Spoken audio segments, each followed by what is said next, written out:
Assalamualaikum warahmatullahi wabarakatuh. Sebelumnya izin memperkenalkan diri. Perkenalkan, nama saya Teguh Hari Rizky dan NPM 2115006109 dari kelas PSDB. Di sini saya akan menyampaikan pembahasan materi mata kuliah HTK Profesi.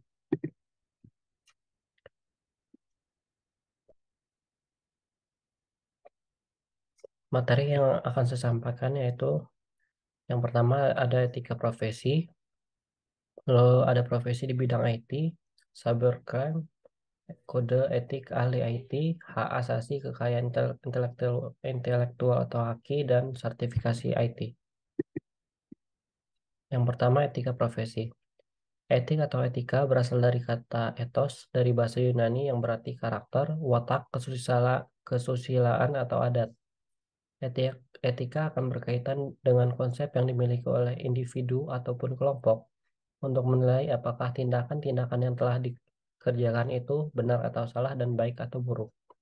Dengan profesi adalah pekerjaan yang mengharuskan pelakunya memiliki pengetahuan yang diperoleh dari pendidikan formal, keahlian dan keterampilan tertentu yang diperoleh melalui praktek dan pengalaman kerja pada orang yang terlebih dahulu menguasai keahlian tersebut. Lalu ada profesi di bidang IT. Secara umum, pekerjaan di bidang teknologi informasi setidaknya dibagi dalam 3 kelompok sesuai dengan bidangnya.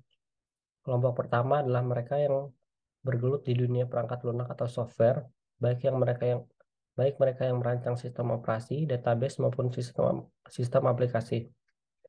Contohnya sistem analisis, programmer, web designer, dan lain-lain. Lalu kelompok dua yaitu mereka yang bergelut di bidang perangkat keras atau hardware, contohnya technical engineering, networking engineering, dan lain-lain. Ketiga yaitu mereka yang berkecimpung dalam operasional sistem informasi. Contohnya EDP operator, sistem administrator, dan misdirector. Lalu cybercrime. Cybercrime adalah suatu kejahatan di mana tindakan kriminal hanya bisa dilakukan dengan menggunakan teknologi cyber dan terjadi di dunia cyber. Cybercrime muncul karena adanya kemajuan perkembangan teknologi. Cybercrime dikategorikan menjadi 3, yaitu yang pertama cyberpiracy atau pembajakan. Contohnya penggunaan teknologi komputer untuk mencetak ulang software atau informasi dan mendistribusikan informasi atau software tersebut melalui jaringan komputer. Lalu yang kedua ada cyber trespass atau penyalahgunaan. Contohnya penggunaan teknologi komputer untuk meningkatkan akses pada sistem komputer sebuah organisasi atau individu dan website yang diprotek dengan password. Lalu yang ketiga ada cyber vandalism atau perusakan. Contohnya penggunaan teknologi komputer untuk membuat program yang mengganggu proses transmisi informasi elektronik dan menghancurkan data di komputer. Lalu kode etik ahli IT. Kode etik ahli IT meningkatkan martabat, peran, dan kemakmuran Indonesia melalui keahlian dan profesi informatika. Ada 3 norma umum, yaitu norma norma yang pertama itu norma sopan santun atau norma etiket, mencakup pola perilaku dan tata cara lahiriah manusia untuk pergaulan sehari-hari. Yang kedua ada norma hukum, adalah norma yang keberlakuannya dituntut secara tegas demi keselamatan dan kesejahteraan manusia.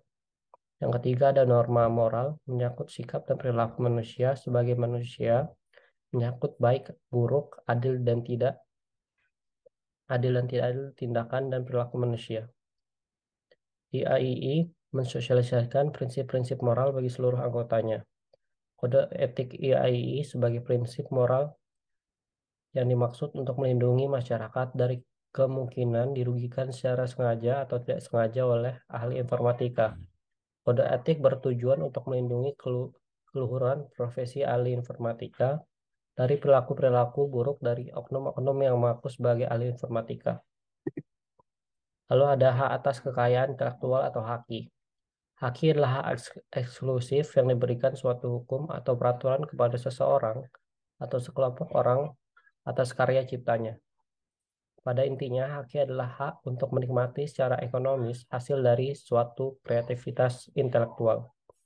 Objek yang diatur dalam haki adalah karya-karya yang timbul atau lahir karena kemampuan intelektual manusia.